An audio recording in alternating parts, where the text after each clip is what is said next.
Shri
Nirvagam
foundation is one of them. And for the past 20 plus years, we've been running the Shri Sanskrit Mahavidyalaya, Chandramandir Mogul, with branches in different places now. In Haridwar, Naveen, Ganeshpur to start soon with Bhaskar, and Aved Vidyalaya at Vanuwal, where the Swamiji will visit us next week. And Vivek has been managing English medium that we started in 16, I think, 2016 or 17. One day I was surrounded by the children of the ashram. 2 of 3 of them were already going to a school outside. Someone I realized that over time our acharyas would have our own children. Why would we want to send them outside? When we work so hard to inculcate the values and all of that, then every time when they go out for 6 to 8 hours, then we have to brainwash them when they come home. So I thought there was a lot of effort. So Anand, our manager at the time, I said to him, we should start our own. And it was a new moon day in November, and we were having a fire ceremony. And by the time we finished the fire ceremony, he had created a room with an old board he had found, which is called Shanti Vidya Mandir, which is what Sanskrit Mahavidyalaya was known as. And so with Anjali Pratap, Swami Komalananda, we started. I told them just do whatever you want to do, teach them 1 to 3, teach them songs, teach them ABCD, teach them the Devanagari alphabet. And so it went on, and then the children realized, okay, now we'll have to become a little bit more formalized. So we created an educational trust called Divya Pratibha Trust, which is the Divine Effulgence, under which we will run the Shri Sanskrit Mahavidyalaya, under which we will run Sharda Prabha.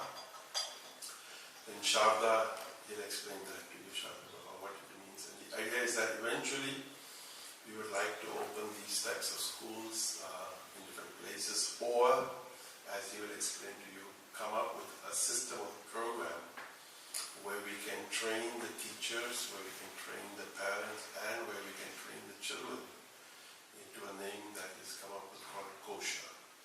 Kosha comes from Vedanta, Pancha Kosha, which is the 5 sheets by which we are all covered.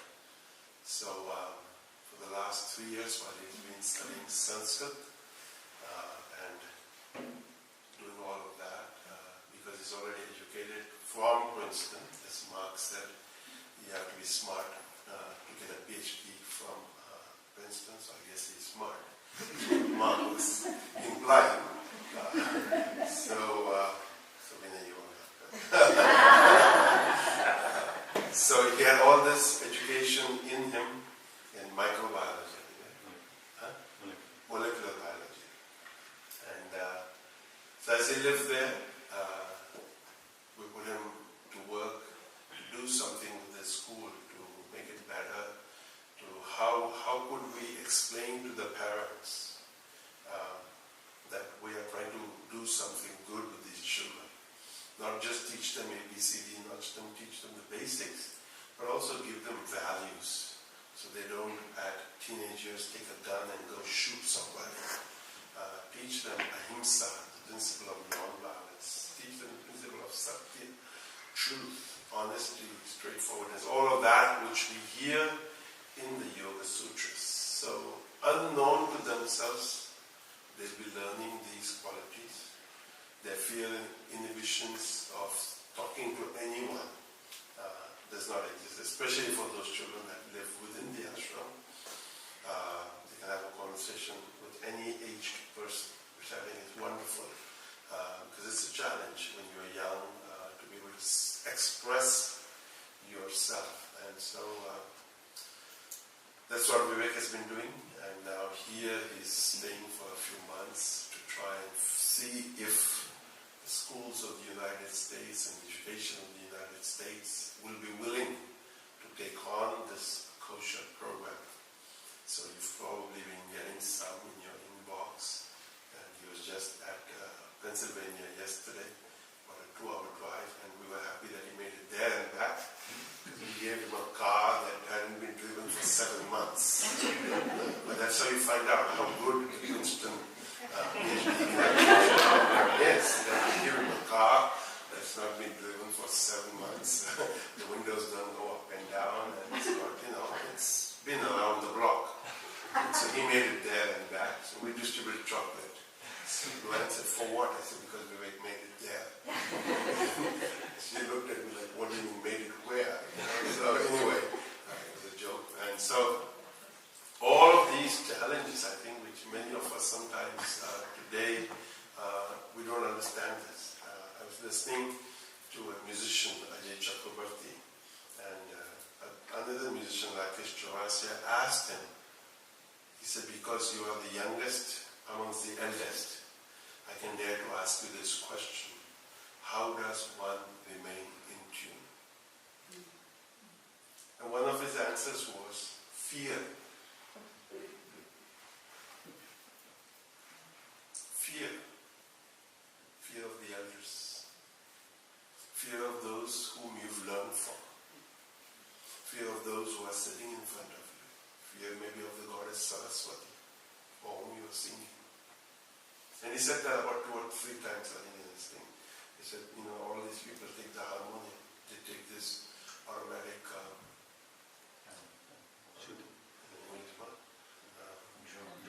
English, it's an app on the phone. And he said, actually, you should, as a human, find your key, your note, rather than you take this automatic thing and then try to go with that. So it's wonderful because in the Sundarkand that we sing, it says, Bhayabin Navoi Preet. Tulsidas says, if there is no fear, there will never be love. There will never be that affection. Our society today completely misunderstands this. Awe is what I think of it as, not just fear in the way we think of fear as, but it's an awe. It's an awe-inspiring being, person, individual that you're looking at, that you're thinking of, and for whose loving fear you do well in life. So we invite Vivek now to share his thoughts on Kosha. These were mine.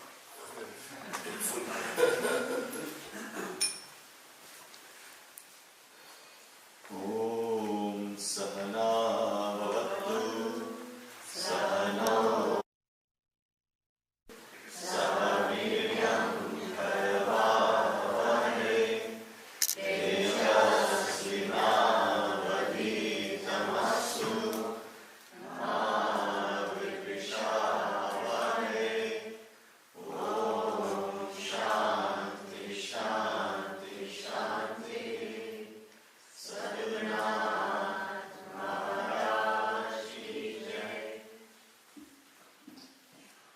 Good morning, everyone, and welcome again to Satsang. So, Gurudev asked me yesterday if I would speak on this new educational initiative that we have started called Kosha. And the first thought that came to my mind was, I have a presentation that I could use. But then I said, no, because we're going to be in Satsang, and I'm still alive. So I can speak as I look at you. Because the issue that we're facing today is because of too much machine learning, we have become dependent on using the machine to answer all our questions, to speak for us. In fact, Gurudev jokingly just mentioned about my drive yesterday, and there was a problem that came up. And when I reached the added message that I reached because I reached on time, despite the problem. But Google couldn't help me at that time because I was driving and the car was facing its issues. So I had to use my human intelligence, backtrack, figure out what could have happened now. I did call, but obviously they couldn't do anything from here. So it worked, and when it worked, I experienced a moment of euphoria because the car picked up again. So for us, I don't know how many of you are in touch with what is going on in Silicon Valley, but the future is scary. Silicon Valley. Yeah. So that's where the people are who rule the this world. And it's a very small percentage of people. There's a recent app that is website that has come out, ChatGPT, and you can ask it, what is kosher, what is panchakosha, and it'll give you a better answer than I can. It'll be more informative. It'll gather all the information that's available out there on the websites, in books, and so on, and present to you an essay on panchakosha. But it'll not be able to do what I'm able to do as a human being. You know, Kamal jokingly asked a few satsangs ago, "Who are you?" And people either said their name or somebody said, "I'm the self." Both answers that have been given by somebody outside. Somebody has told you your name, so you say, "Okay, I'm Vivek." And some other book has told you, "No, you're not Vivek, you are the self," which we don't even know what it means, and say, "I'm the self." And nobody said, "I'm a human being." And this exact question comes up in the Upanishads. A young boy goes to his father, who happens to be his teacher. Teaching in those days used to be in-house, residential teachings, which is what we do at Shantamandi Magod, with Shri Sanskrit Mahavidyalaya, and the children who come to Shadababa also live in the neighboring places. So when this boy goes to his father does not give him an answer. He gives him another question. He shoots back a question in return for his question. And it's kind of like a pointer. He says, you think about it. You contemplate who you are. He says, here's a pointer. It is that from which everything comes. It is that by which everything is one. It is that into which everything dissolves. Now you go and think about it. So he sits in solitude and silence. He doesn't go to a computer and starts Googling it. Who am I? And the problem we are facing, which I discovered in my work at Magod, is that a lot of educated people, financially well-to-do people, people in honorable positions out in the world, they cannot solve basic problems of human life and relationships. As Gurudev indicated, in the later part of my Sanskrit studies with my teacher Acharya Jaguji at Shantamandi Magod, I was given this Seva project to help with the educational initiative there. And I started doing that kind of full-time after my teacher's passing and after the COVID lockdown. And I interacted with the parents on a daily basis. And also with patients. We have an Ayurvedic clinic there, so I used to interact with patients on a daily basis as well. And what I discovered to my shock was that there's so many cases out there of mental health issues, of domestic issues. And these are people who are educated, well educated. And just last night I found out about another case of divorce. The day before that I found out a case of depression. So this is an ongoing thing, and it used to not be like that. And the mantra I began with, praise at the end, may there never be any conflict between us, teacher and the student. And this is a prayer that is traditionally sung before beginning any study, not just study of the Upanishads. And today, we have shootings happening in schools. Just go look at the statistics and you'll find out how shocking it is. And we are supposed to be technologically, materially advanced. Thousands of years ago, we humans used to build simple tools for survival. And it was just a means to make our lives more comfortable. Clothing, fire, a wheel. And slowly, as it picked up, humans with the human intelligence imagined something spectacular. Oh wow, I can maybe make my life even more comfortable if I can drive somewhere, if I can fly somewhere. What if I can reach the moon? No animal thinks like this, which means that human intelligence is unparalleled. Not only can it imagine this, but it actually made it a reality. And today, without appreciating the technology that we're surrounded by, we're using it. We can just dial somebody who's living in another country, we can do a video call with them. We have Zoom, which picked up in COVID times. We have everything that we need to live a comfortable life, and yet we have issues. Lifestyle diseases are on the rise, premature aging and diseases, mental health issues, addiction, even social media addiction with teenagers, depression, anxiety, insomnia, loneliness, and the list goes on and on. Homes are breaking, and children don't have any guidance. So when this project was given to me at Shadakava, given my background and given the ashram setting, the only place I could go to was not Google, but our scriptures. Okay, can we go back to the Vedas and find solutions, ancient solutions to modern problems? And not just talk about it, but let's try it, let's experiment it, just like we do in a lab. So we experimented. We have cases that we have used the ancient teachings to bring about a transformation in the person's mental makeup, in his behavioral interactions with people. You know, for example, just to give you an idea, we had a case of a boy who lost his mother in COVID. A little child, a 3-year-old child, who lost his mother in COVID. Now, there is a temporary solution for this. I don't deny that they used to just give him a candy when he used to cry. And is that a solution? Yes, because he'll stop crying for a few minutes. But that crying is never going to go away. Just like in adults, that inner crying doesn't go away by being surrounded by luxury. So, going back to scriptures, we thought, okay, it is said in the scriptures, no matter how much people, the so-called modern people, may make fun of it, that cow is the mother. We call in the Indian tradition holy cow, mother cow. And we have a goshala there. So we took the boy to the goshala. And we appointed someone to take him to the goshala daily and have him touch the cow.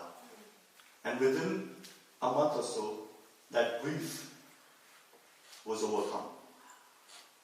We had a case of a boy who got addicted to gadgets during COVID times, and the mother came to us crying that please do something about it. He does not interact with people. He only looks at screens.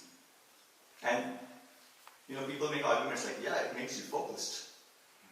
That is passive focus. That is not active. You ask him to focus on anything, to do anything, he'll not be able to keep his attention there because he's used to just consuming information, not producing information. We want producers, we want creators, because we are human beings. We can create. You know, we can create solutions to any problem, and there are multiple solutions to any problem.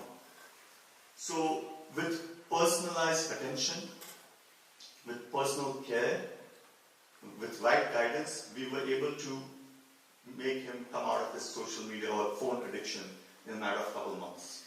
Where it got to a point where we started to express so much that he had inside himself that even we were surprised. So the list goes on and on of students, children that have benefited from this.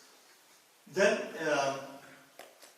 as I interacted with the parents more and more, we realized that people in the surrounding areas would also like their children to get the benefit of this ancient wisdom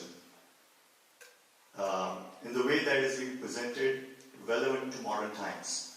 But because of whatever limitations, they might not be able to send their child to that school, or they're living far away, living in cities, and but they are facing the same problems because we're all ultimately humans, no matter our age, nationality, creed, and so on. So how can we share this light with everyone? Shada Prabha means light. Bha means light. Prabha, it's beautifully effulgent. And Shada means knowledge. So this is the light of knowledge, and it should reach everyone out there. It shouldn't be limited to a few. If a few have benefited, that means that everyone can benefit from this. So we created this program where we invite people. It started in December, where children come on weekends, and we have created a package, a curriculum, to give them an experience in 2 days. It's experience based, it's an experiential program. So within 2 days, I used to tell the parents, okay, give us 2 days, because time is of the essence, and today everybody is running around, God knows doing what, creating more trouble for themselves. But I said, at least give us 2 days, and the results will be visible to you. We won't have to go out and publicize, oh, look at what we're doing. You'll see the results in your children, and if you find some benefit in this, share it with other people and invite them. Let them come also and get benefit from this ancient wisdom. So, the curriculum is a package that does not neglect any aspect of human being. Nobody claims in the Upanishads that I'm just the self. You are also the body. You are also the breath. You are the mind, the emotions. You are the intellect which allows you to think. Because if you're not any of that, then why are you here in Satsang? Then why am I able to see you? Because you are the body. So let's, first of all, let's acknowledge who we are. Just like that boy did. The father told him, go and sit and look at yourself. And the first thing he said was, I am food. He didn't say, I am the absolute reality. He said, I am food. Because I eat food all the time. So he says, I am sustained by food. That was an honest answer. And the father doesn't say, oh, wrong answer, which is what modern education does. Here's the question, write down the answer. Either it's right or wrong. Here's the multiple choice options. Take one. None of that. He says, keep probing further. He says, go deeper. And you find in the Upanishads, children asking questions of the highest degree. You know, kene shitam patati preshitam mana, like, who activates my mind? Says, kasmin no bhagavo vignate sarvam idam vignatam bhavati. By knowing what can I know everything? What lies after death? These are the kinds of questions seekers ask. And this is the potential of human life. Not to gain answers, but to ask questions. And again, the guides in the ancient texts encourage questioning, encourage reflection, encourage silence and solitude, not relying on a book or a person or a gadget to look for answers, but to look within. So starting from the physical aspect, going up till the trans-physical, trans-personal and beyond, the program covers activities of all types, and most importantly, in an environment that facilitates that kind of growth. Because the one key element in my analysis that I recognized is that the real solution to all these problems is proper environment. We live in an environment of pollution, of bombardment from all directions, whether it's advertising or media. And the mind takes on all that. Input equals output, then the body acts, the mind thinks according to those inputs that it has received. So let us go back to the environment that these sages have envisioned. And if in that environment, not doing yoga online in a remote place, surrounded by pollution and depressed people, but doing yoga in the ashram, in the presence of a teacher, there's a big difference. There's a big difference because this knowledge is supposed to be transmitted. It's not information. It is supposed to be live, in the presence of the teacher, in that environment. And there's an African saying that it takes a village to raise a child. And that's what we have observed repeatedly in the ashram. Gurudev shared an example of a shy girl, how she came out of her shyness.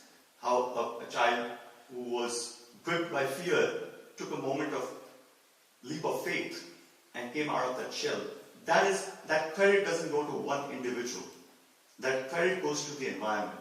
And of course, that person who took that leap, because ultimately you are your own friend and enemy. And that you only realize in that kind of a divine environment. Natural, with cultural values, and most importantly, in that divine presence. So starting from the physical body, vital body, emotional body, intellectual body, and spiritual body. All 5 bodies which we are made out of. We have activities that are designed for each. So we have different sciences and arts that are within the Indian classical tradition. Ayurveda, Indian classical music, storytelling, and so forth, which basically facilitates holistic development, not one-sided development of just the intellect or just the memory, but holistic development. And when people talk about holistic today, they either mean multi-skilled individuals or individuals who can be a little bit creative. But here, holistic does not mean just that. It means ultimately to be in tune with your being, to be able to be at peace with oneself, be at harmony with others, and be surrounded by prosperity. If we are human beings and if we know ourselves, we should be surrounded by wealth. Why are some parts of this world living in poverty?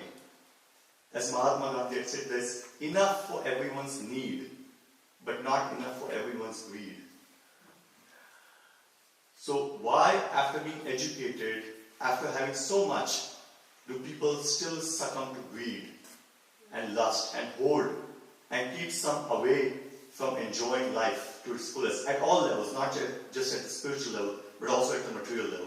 Not just at the material level only, but also at the spiritual level. Life should be lived fully at all levels. So we have decided to invest in this project. Confucius had said once that if you are thinking of 1 year, plant rice. If you're thinking 10 years, plant trees. But if you're thinking 100 years, invest in education.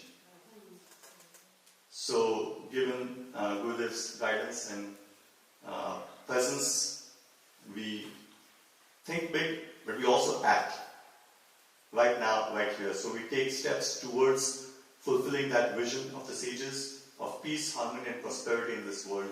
And the method which we have chosen is to provide holistic education. And we would like to see this not just in India or in the US, but in all the countries around the world. We started in India, we did it for 4 months and it worked wonders.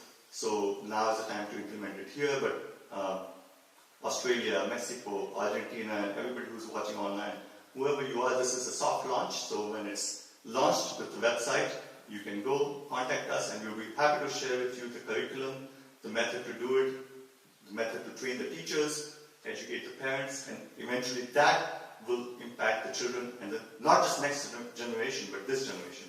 Because all of us are this generation. We are living here, right here and now. So that is the vision, and hope you all also join, not just by giving ideas, but by doing something. Thank you.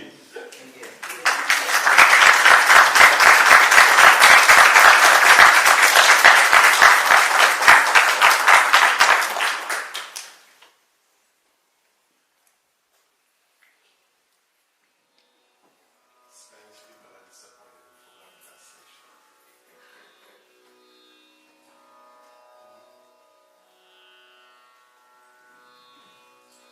Just take a moment to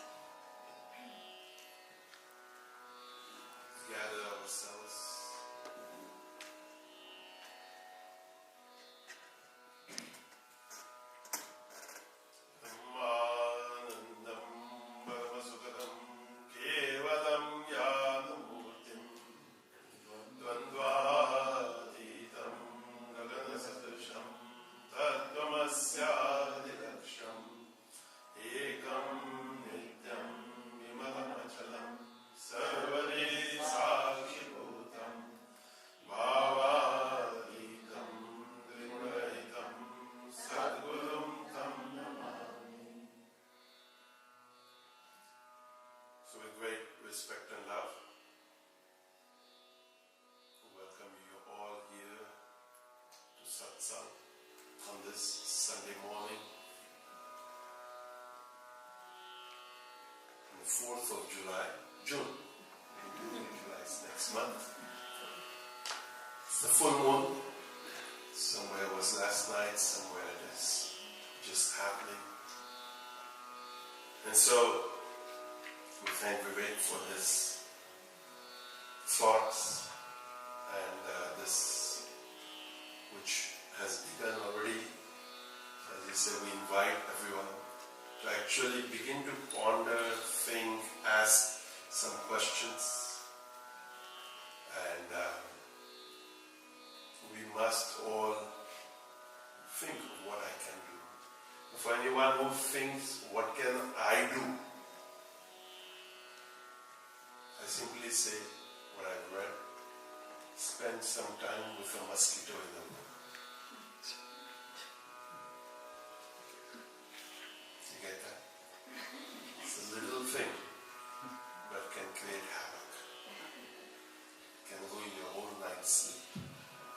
So don't think I am little, I cannot do anything. There's a lot of possibility. Question is, how do I use my brilliance, the buddhi, the intellect that has been given to me, to each one of us? Society will not really help you foster that. It gives you little aids, but you are the one who through your own effort has to do something with it. So remembering Mark's thoughts, I'll have 3 or 4 sections today as I speak.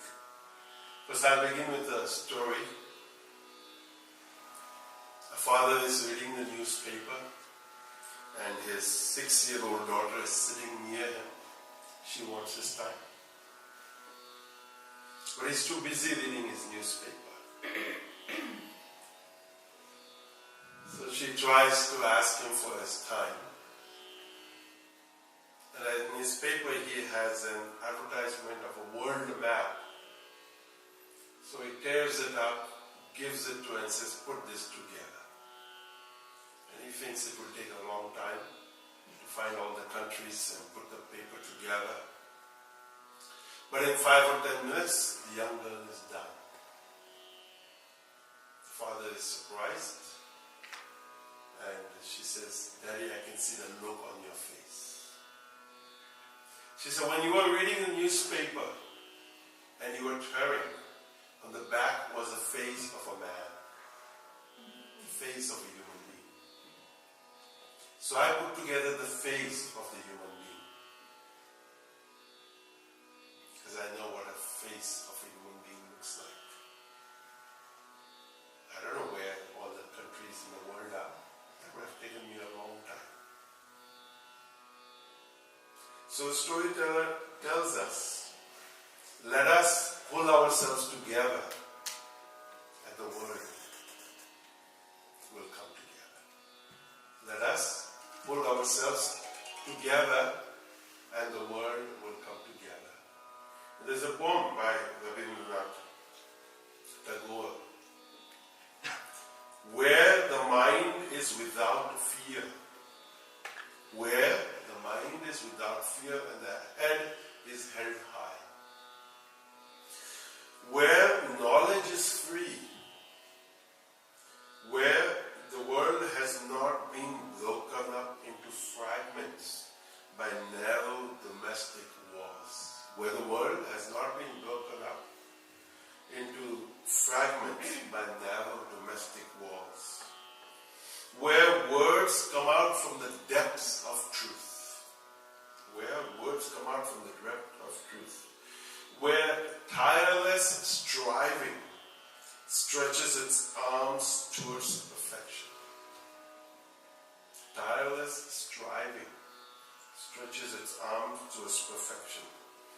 Where the clear stream of reason has not lost its way into the dreary desert sand of dead habit. Where the mind is led forward by thee into ever-widening thought and action.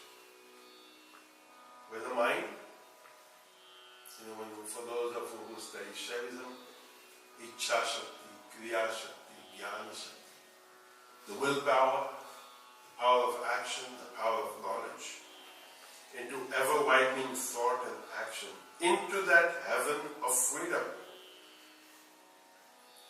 My Father, let my country awake.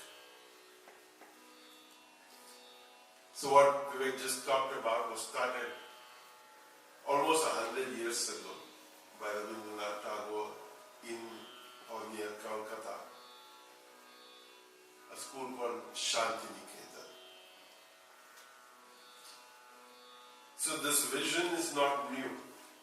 This idea may be presented in a modern way, but this vision has been held by people, by educators, by thinkers.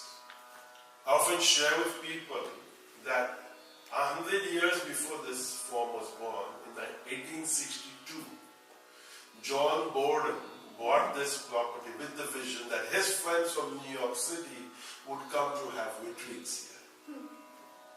I don't know if it happened in his lifetime, but here we are in 2022, almost 160 years or so later, fulfilling a vision a human being had. So I often share with people what we want to do. Rather than stand outside the stream or river and look at the flowing water, what we want to do is get into the stream or the river and flow with it. What I often feel and think is that modern education tells us to stand outside, do your own research and development, and then see how you can move forward.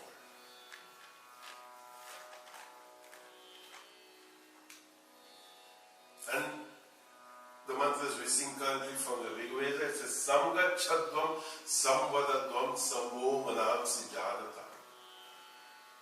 Let us walk together. Let us grow together, let us move together, let us bring our minds together. This is not about separation or division, but it's about how can we come together. It takes a lot of courage, a lot of depth in an individual to say, okay, let's go together. Let's walk together. My second story is a young student asks his master, his guru, his teacher, I've been studying books for a long time. For all of those who are taking the course here right now. He said, but I forgot most of it. So what is the purpose? The Guru doesn't say anything. The Master just keeps quiet. One day they happen to visit Shantimati Walden, and they happen to be sitting by the stream. And by the stream is an old container with lots of holes. The Master tells him, can you get me some water? I'm thirsty. See that container? Just take that container. So he takes that container, he goes in, he barely steps out of the stream and the water is gone because there's so many holes in it. But he's a good student, he goes back, he gets water, he comes back, the water's gone. And now you can imagine however many times he did, depending on the type of person you are. So at one point he comes, he sits down next to the Master, he says, I'm not successful. I can't bring you water in that container. It has too many holes. The Master said, look at that container. How was it when you began? And how is it now? Just by the water going through that container, the container is now shiny clean. It did not hold the water did not remain, but the water cleaned the container. So all of that knowledge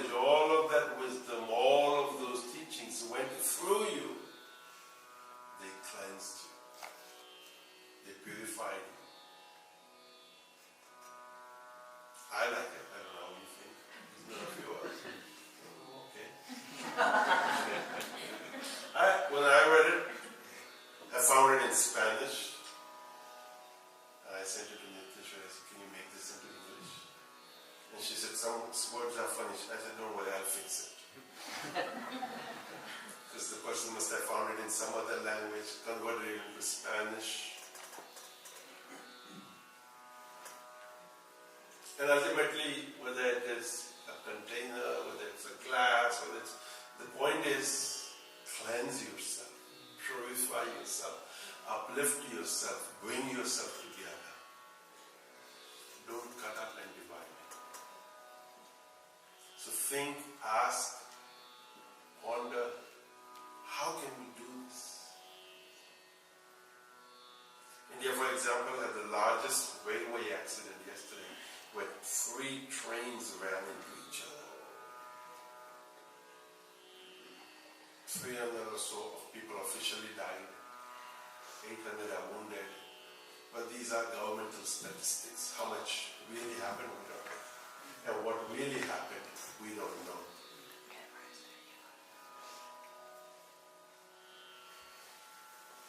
Could it be avoided? I don't think so.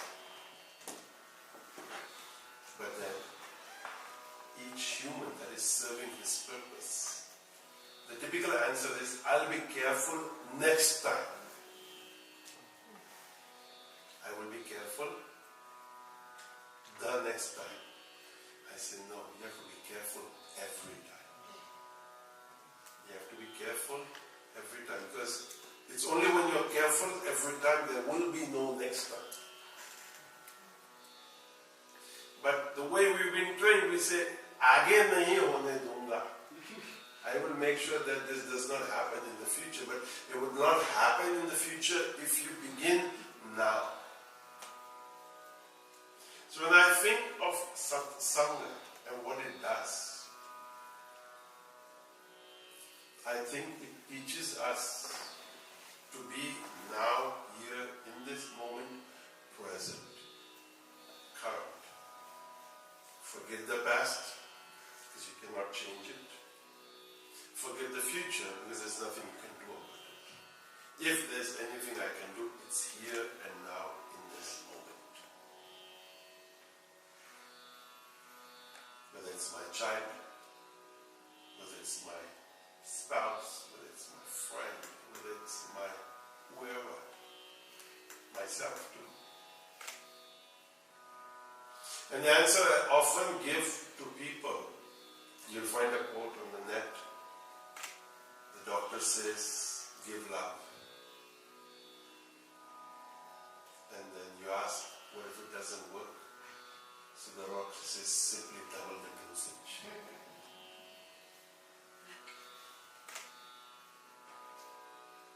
Now you'll come to ask me, how much dosage is one dosage? How many dosages, 2 dosages? Well, each one of us is different. How much do you give to a 1-pound child, and how much do you give to a 100-pound child or 200-pound child? The dosage varies. And again, how is the heart? How much does the heart want? How many times do you have to dip that container into the stream of knowledge?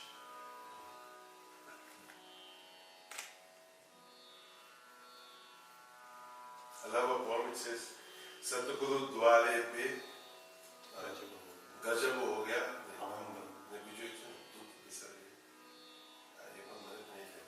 There's one more. Satguru mile mere sare dukh bisare antar ke patukul rayo. I met the Satguru, all my suffering is gone. The one that he says, what came into mind, that I came to the door of the Satguru, an amazing thing happened.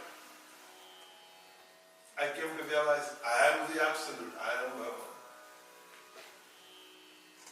And everything else just vanished. So next Sunday we have Mahamaleshwar Swami Vidyanji Maharaj who will be with us for the weekend, Saturday and Sunday. He's in London right now. And so I invite everybody to come, to just sit. What will happen? He'll speak in Hindi. I will translate into English. Or you can just sit, just like the Spanish are sitting now in Que Pasa. I'm more of what he's saying, except little bits that I can grasp at and make a sentence out of it. And that's all you have to do. If you've been coming to Satsang long enough, you will find some things he will say, you'll go, I got it, I know what he's saying. Because you might make up the wrong thing too, that's a possibility. But he's somebody who will complete 50 years next year of having become a monk, of being not only a Mandaleshwar but an Acharya Mandaleshwar. And he's excited to come, excited to be here with us, to see what we've done. He's come, I think, to the US after a long time. And so I thought, there's this verse which is Sadhunam Darshanam Punyam Tirtha Bhuta Hi Sadhavaha Kalena Falate Tirtha Sadhya Sadhu Samama. Chanakya in Chanakya Niti says that to have the darshan of a sadhu, you need a lot of merit, you need a lot of punya. Because they are like holy places. In Indian tradition we believe a sadhu, a holy man, is a walking holy place. Because his mind is always ruminating over the knowledge, the wisdom. Swamiji, when I met him some months ago, I think in March, he said, I'm up every morning early and I study the Srimad Bhagavatam for 4 hours. And then again in the evening. I didn't say a word because he already knows the Srimad Bhagavatam and he says, I can do this for a month, speak from it. And he's studying the Srimad Bhagavatam. He said, because at that time of the morning it's quiet, it's peaceful. So these are holy places, holy beings walking. And what they say is when we go to a holy place and we take a dip or we do whatever it's that to be done, that effect lasts just for a period of time. And then once again we become normal and we just go about our life. But when you meet a holy man, a person, and then stay in touch, stay connected, and you just keep coming to Satsang, not just online but in person too, and that's what I want to tell everyone. Come in person next Sunday if you live within a couple of 100 miles. Because there's nothing, like he said, a personal contact.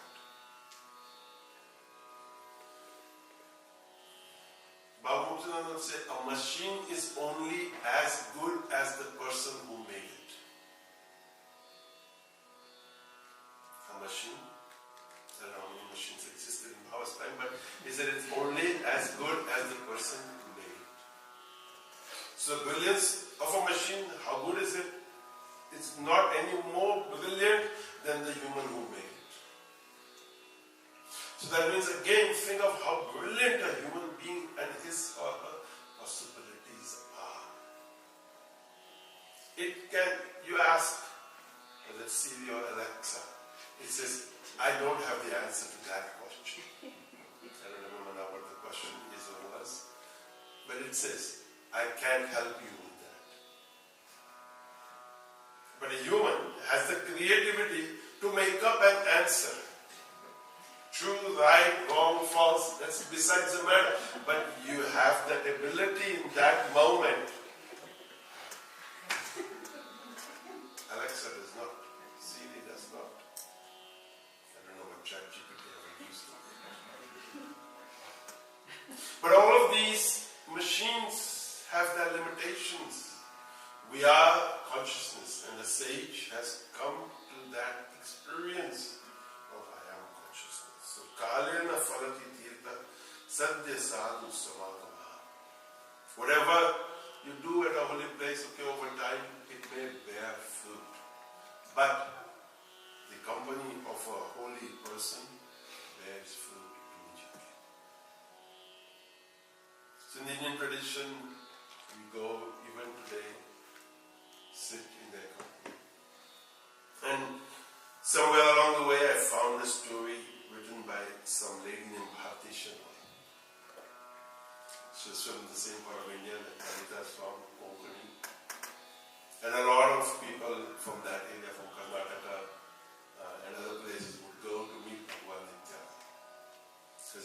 from Kerala. He lived in Karnataka for a period of time. And she says, I don't know if Swami Nityananda, meaning Bhagavan Nityananda, could be said to be a God man as God men exist today. She says, but he was a good man. And that is certain. I was young when I first saw him. And every time I saw him, about twice a year, because depending on where you lived, your parents would take you to see the Guru. So she said, about twice a year, he was surrounded by goods of all sorts around him. Saris, biscuit packets, and you'll see some pictures of Bhagavan. There's a whole pile of things lying in front of him. Sometimes some people say, Baba, what should I do with this? He said, who told you to do anything with it? He said, those who want it are getting it. Now you cannot understand the pithy statements of sutras of such a being or what it means. The pile is lying right there. Who's getting what? Because there's no movement or transfer in the way we understand or see it. But according to him, just stay out of the way, get out of the way. And so this girl says, and one time there was a pile of sugar cane. And what did he do? He would just distribute. Because he only wore the loin cloth, he only had a piece of cloth, and she says, a big fat man. I don't know if he was fat, but he was, in pictures when you look at it, it looks huge. This is my sister, my cousins, we always receive something or the other. One time there was a biscuit packet. She gave it, one to her, one to me, and we walked away. As we walked away, he called us back and he made us exchange. She said my sister was happy because she liked the salty biscuits and I liked the creamy biscuits. And I had received the salty, she had received the creamy. She said, I don't know if it was ESP or what, or whatever it was. She said, my faith in him was kindled. I mean, I guess when you are, what, she said, 10 years old or something, or young. She said, next time all 5 cousins, we got a sari, same color, same design. He just picked up whatever was lying next to him, handed over. She said, I kept it for a long time. This was the prasad, the blessing that he had given.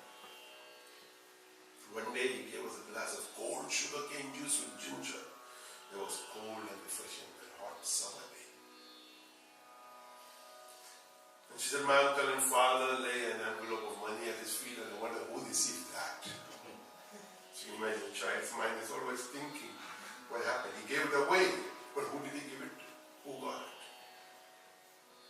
Speaking rarely, sitting on a step under the staircase, a rough black checkered woolen blanket, you would just sit down. All these places, when you go to Ganeshpuri, are still there. And each place, somebody or the other does arati, somebody does puja, something or the other. Different people come and sit and whatever. Each one has his or her connection to a spot, to a place. Maybe they were with him in that lifetime when he lived.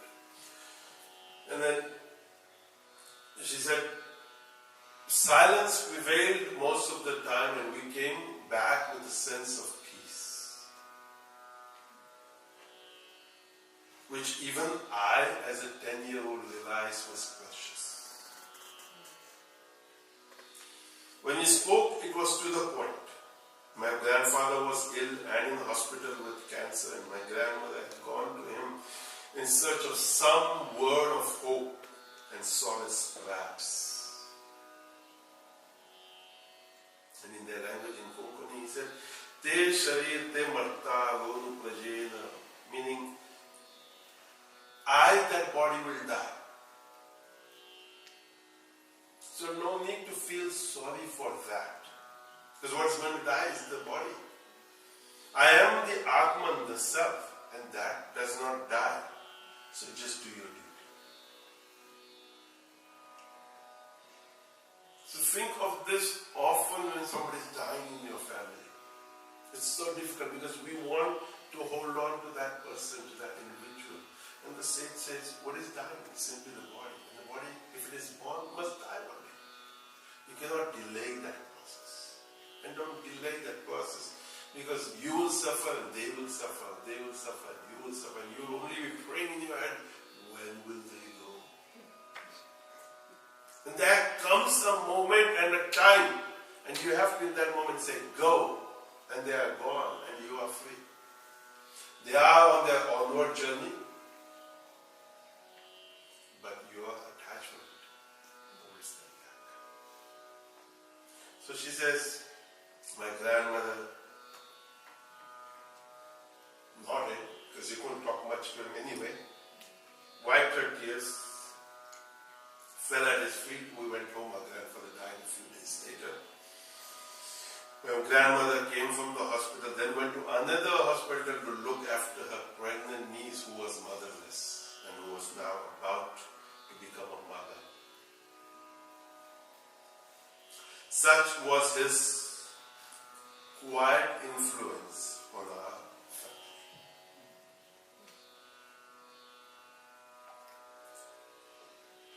My mother would often tell me that my grandfather's thriving wholesale grain business collapsed when rationing was introduced during World War II.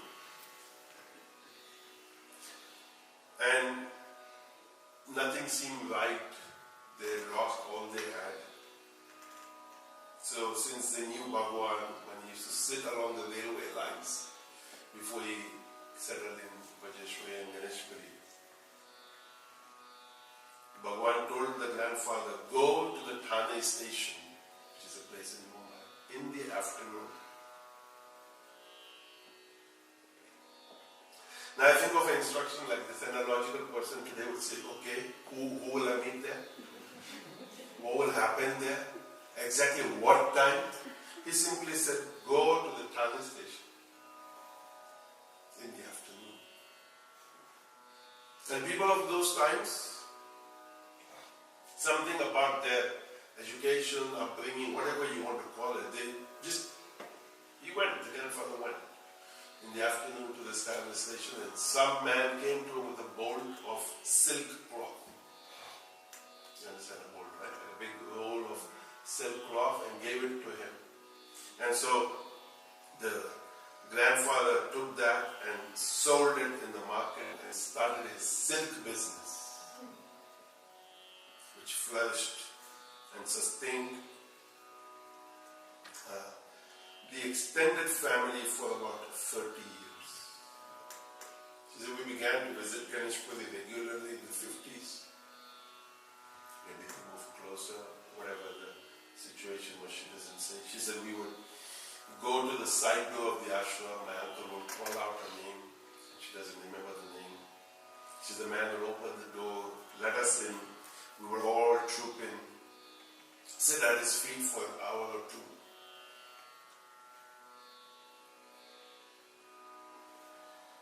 Very few words would be spoken, then he would go back home with his blessings.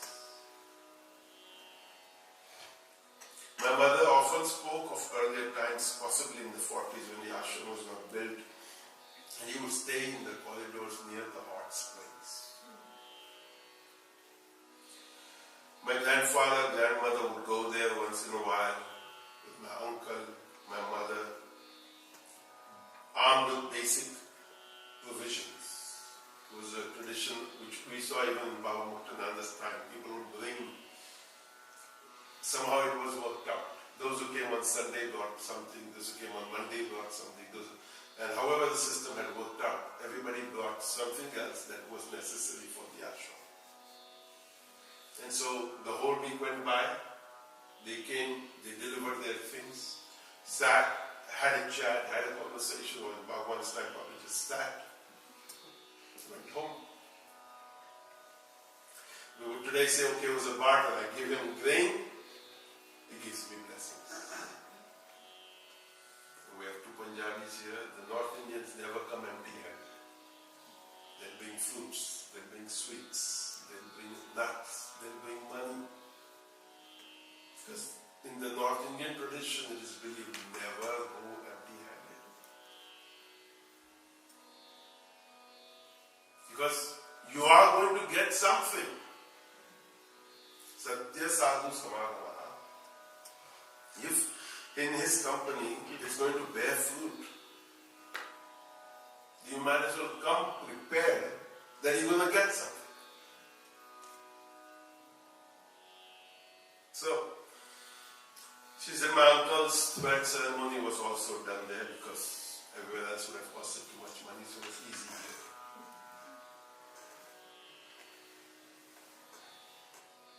And she said they would cook, Bhagwan would have a meal with them, and whoever was there. She said he would mix everything and make 5 undas, means balls, I guess, right? 5 balls of the food and say, we say Paraya Swaha, Vyara Swaha, Udara Swaha. And he would just eat and he said, okay, 5, now done. That's all I need to sustain myself. And then there were all these Adivasi children who surrounded him. Again, you see this in the pictures. And he said to clean their snot, play with them, feed them, clean them up. He would cook khichdi, which is rice and dal together, supposedly the best meal that sustains all of us. And then there is the Bal Bhojan, which continues even today, not quite in the way that he would imagine or would want, but it's there. Different people from Bhagwan's time have a day fixed in their family, and that's the day that family goes. 9 o'clock is the puja. 9:30 they come to Bhagwan with the food offering. 10 o'clock all the children of the area come and have their meal. And some days it's open to adults as well. COVID screwed all of it up a little bit, but it's restarted again and continues. But I would suggest to everyone that the best way is to do through that ashram or through that organization and allow this, that which Bhagwan Nityananda started so many years ago, to just continue. And then again, to seek the grace and the blessings and allow, like the girl says, just peace in it, that unsolicited comes into our life. She said somebody built him an air-conditioned room, again which is there, but he never used it. And later he moved into another building, which is called the Bangalore Wala building, which is where he left his body. She said that's where his final days. My grandmother wept when she saw him suffering. He was in pain. She said he just gestured with his hand and said, it is the Atman. Meaning, what will die is the body. I am the self. She said, this was the last time my family saw him. He was a great influence on our family. My uncle wanted his portrait painted by a famous artist. My uncle took him along, introduced him to Bhagwan. And Bhagwan, when he took out his photo, his camera, said, what is the hurry? And of course he passed away. So, I thought in prelude of Vidanji Maharaj coming next Sunday, Saturday and Sunday with us here, and finding this story really sweet, I thought, just to allow your mind to think that maybe if I go and spend that weekend in Shantimukti, Saturday or Sunday or Saturday and Sunday, I often tell people just come and be in this vibration, in this panta. And then people say, what will we do? Actually, you have to do nothing. And sometimes it's just the people go sit by the stream with your 2 feet in the water. The logical mind asks them, what will that do? Well, maybe it will cleanse your feet. And those vibrations will rise, hopefully, into your head. So again, think, John Borden in 1862 had the idea to bring his friends on retreat here. Here we are in 2023. In a way, unrelated to John Borden, but sitting here, fulfilling his wish. But we can't even really say it's his wish, because if we believe that all is consciousness, that consciousness planted that wish, that desire. And so, what do we want to do? What is the correction we want to make? What is the change we want to make? I would say that we could just connect to consciousness. So if we are suffering, if we are tortured, if we are whatever we think we are, it is only because, as the scriptures tell us, we think I am bound.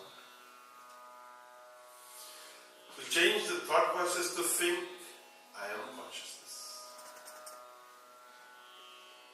Like Vivek said, you have to go through that whole process.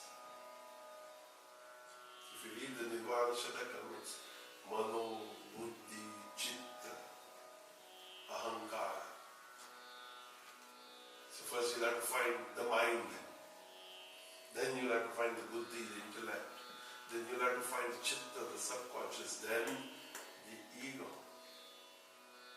And then some people sometimes say, but we need a little bit of ego. How do you decide how little is little? And I believe ego will be there till the end. And if, whether it's Bhagwan in the body, or Baba Muktananda in the body, or sage in the body, we are only in that physical form till that ego is there. The day the ego is gone, the body is gone.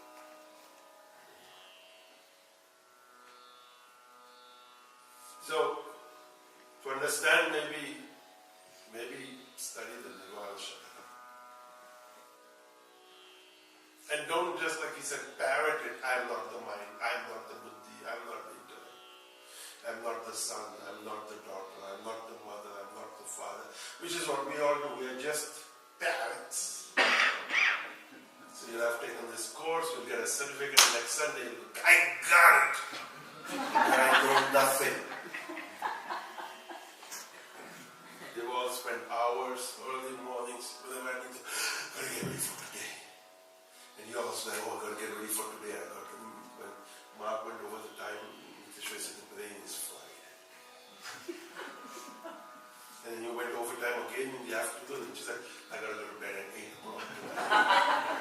My brain cannot handle it anymore. It's too much truth. I don't have enough words to let it go.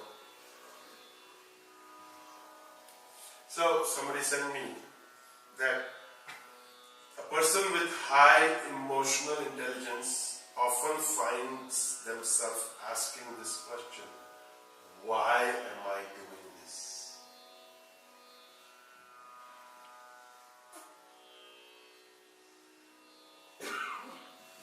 Why do I want this? Why am I saying this? Why am I doing this? Why do I want this? Why am I saying this? So, I invite everyone to come join us next weekend. We'll have the morning, hopefully, with Maharaji, because he'll have just arrived the night before. So we'll wake him up, give him breakfast, and say, okay, get to work. He'll say, I'm tired, I've just come from London, jet lag, whatever. But we'll tell him, no, London is 5 hours ahead. But he'll be excited. Because the sage who's contemplated for 50 years, he wants to download to you. At least for 2 hours, I think he'll do it. So Mark, you will 15 minutes or go next week. Because he'll think he's seeing you for the first time. And he knows Baba from the 60s. And so, they'll think, okay, if you've been coming to Satsang here that long, I want to say something to you. And this is the only weekend I have with you. And if you get it, you're going to get it this weekend. In the next weekend. most people I thought would go, wow, what a wonderful way to end the course, is to sit with a monk who's been doing this for 50 plus years. And he's brilliant. His Sanskrit grammar is excellent. His study of the scriptures is excellent. And he can just look at you and know who is nonsense. Seriously, because I've spent some time with him, and he'll just, ask you a question, and you'll be like, oh my God, this is my chance to show what I learned in the last 2 weeks or the last many years. And it'll cut you up. The only thing is the fourth language will be a little bit of a barrier, because when he speaks Indian, it's boom, boom, boom, and you reminded me, looked at the principal of our school, and he said, are you always this serious? It's like, laugh, enjoy. Don't take life so, don't think that the whole burden of the world is upon you.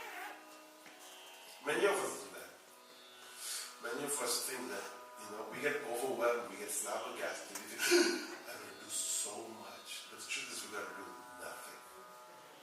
It's all simply happening. And again, when you think of the flow, when I shared, there's an Australian girl back in 2009, I think, who sailed on a sailboat. She was all of 16. She did pretty good, but when she came back to the Indian Ocean towards Australia, almost back into Sydney, there was the biggest storm. Everyone told her, get out, get out, get out. And she's like, no, I'm not getting out. Her brother said, ride the storm, ride the wave.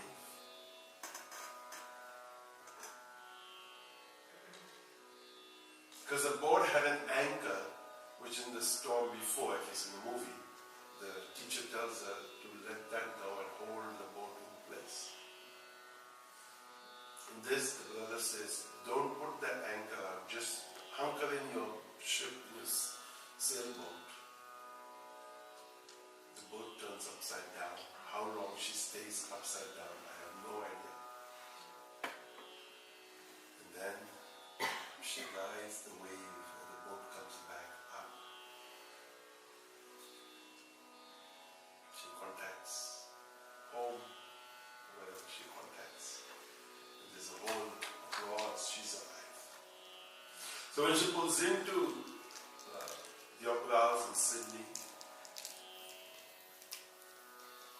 there's thousands of people. The Prime Minister of Australia, the Chief Minister, whatever they call it, the Premier of New South Wales, and everybody gathered. First, when she began her journey, there were people who were like, are you idiot? Are you stupid? To the parents, to the teacher, telling the government, and she actually sets out on a trial journey and runs into a cargo ship because she forgot to set her alarms. So she wakes up and the boat is damaged, the boat comes back, Just like society loves to tell you that you will not be successful. You will never make it, you will never make it, you will never make it. Stop it. And she has the determination because her family has lived on the sailboat. Since they were little, they've lived by the sea. She knows everything there is to know, and she has this desire since she was 10 or 11 years old. I'm going to go solo, I'm going to go solo, I'm going to go solo. So at 16, she goes solo, and she comes back alive. So what I want to say here is that potential exists in each and every one of us. But Mark thinks that he's the only one with passion. No, each one of us has the passion. It's just that we are scared to ignite it. Seriously. Society scares us again and again and again. I shared, I think when I spoke of the role of the lion, that when somebody told me, sit down for 3 years and do what? Like me, do nothing. Like me meaning like that. I'm like, no way. The Shakti, the Guru will not let you sit if you are pregnant with that grace, with that Shakti. So let us all, when Vivek tells you, come forward. These people come sometimes, like he said, don't just give ideas, come. Don't just come for a couple hours and run away and say, I made it out. It's a commitment. Life is a commitment. And why we face these societal issues today is because all of us have disconnected our responsibility. And those goons, whoever they are, I won't talk about them, but they have decided, okay, you guys don't want it, then we will. And then we will mess it up royally for you. And all we do is sit and cry, oh my God, oh my God, oh my God. You can't do that. You have to wake up. Do something. What is it that you can do? So again, on the day you think I can't do anything, find a mosquito. I don't know if you can buy it in a pet shop. And seriously, when in that moment, when that awakening happens, and it's like, whoa, what is there that I cannot do? And I have sympathy and empathy and pity and all of that, all of those words. But then sometimes I feel frustrated because I think, you know what, that's what they have gotten used to and that's what they want. They don't want, as the Jewish say, the chutzpah, the guts, the courage to say, yes, we'll do it, let's go.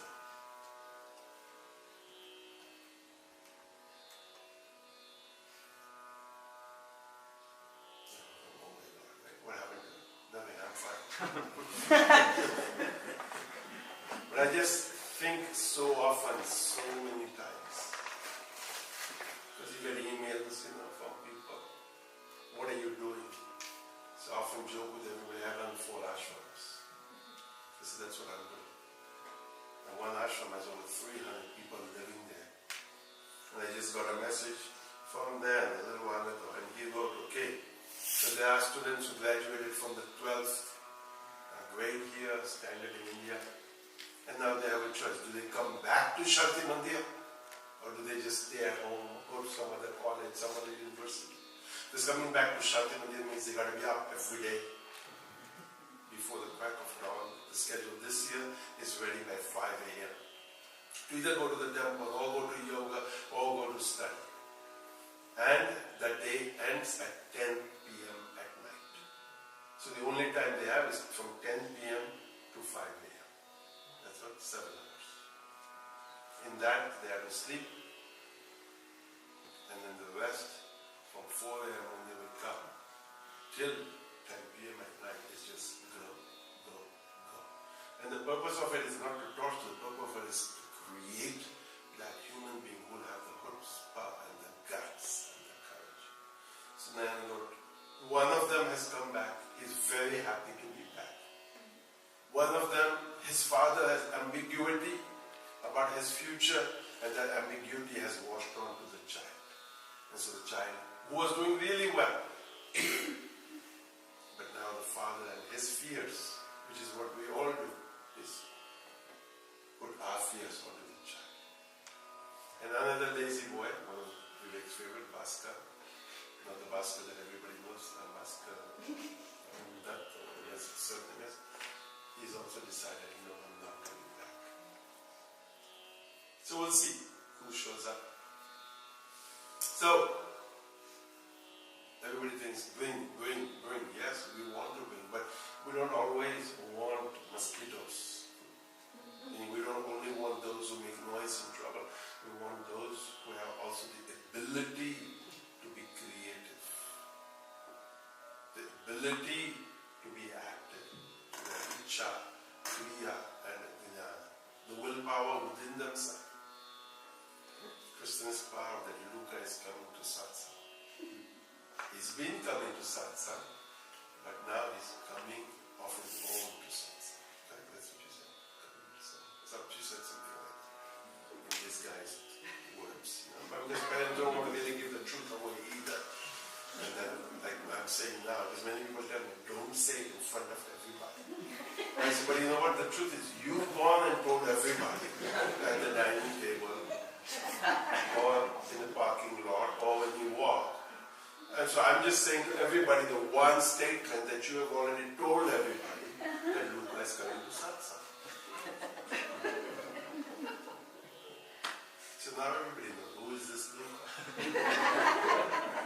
Luca is, and his brother were ones that climbed the trees. And people would be like, oh my God, you can't allow them to climb trees. I said, well, we did that when we were kids.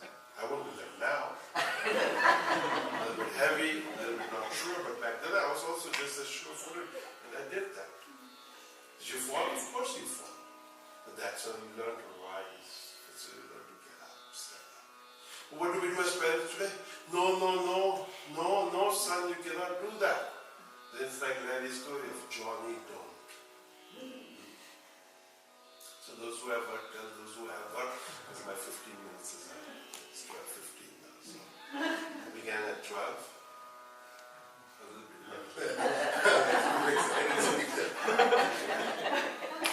So thank you all very much, and we look forward to seeing you next weekend. Find the time.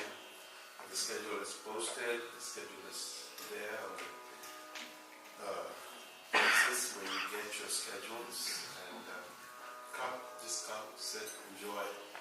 Just soak in and think of the story this girl shares to just experience that peace and that stillness. I think it's wonderful to have an elderly person come, just sit and be with us. And it's not necessarily often that something has to be said, that something has to happen. We just witness what happens.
पूरण नित्यानंद प्रकाशी पूरण मुक्तानंद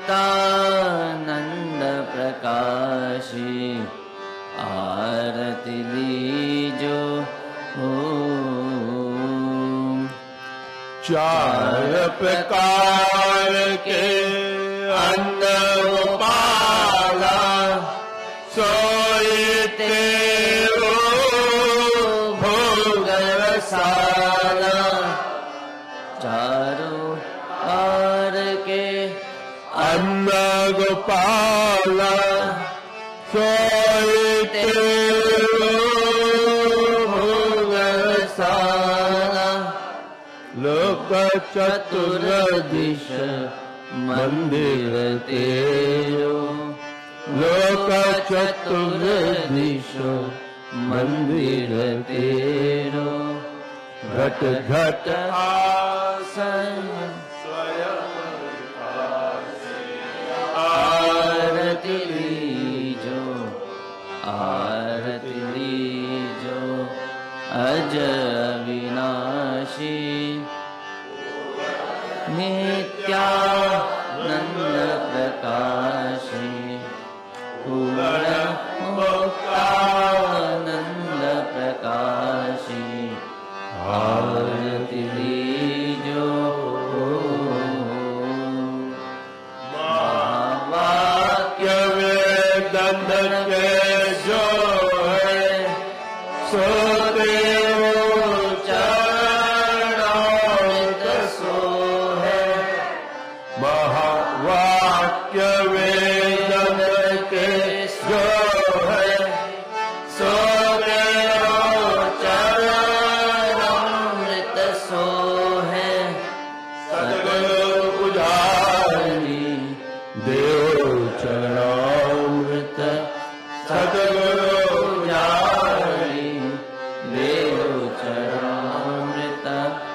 पिए नारी नर बंध विनाशी आरती लीजो आरती लीजो अज अविनाशी पूर्ण नित्यानंद प्रकाशी पूर्ण मुक्तानंद प्रकाशी आरती लीजो। ज्योत से ज्योत जगा सद्गुरु ज्योत से ज्योत जगा मेरा अंतर से मेरा मिटा सद्गुरु ज्योत से ज्योत जगा। हम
त्वमेव विद्या द्रविणं त्वमेव त्वमेव सर्वं मम देव देव दुरकरो दुःखकर सबा दया करो भगवान मन मंदिर में उज्ज्वल हो तेरा निर्मल ज्ञान जिस घर में हो आरती चरण कमल चितला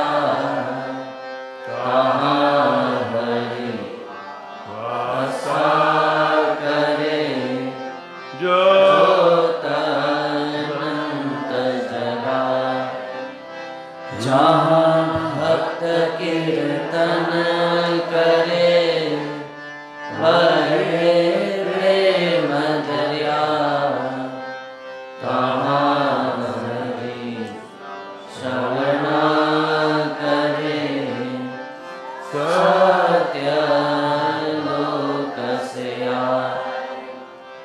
सब कुछ दिया आपने भेंट करूं क्या नाम नमस्कार की भेंट करूं जोड़ूं मैं दोनों हाथ नमस्कार की भेंट करूं जोड़ूं मैं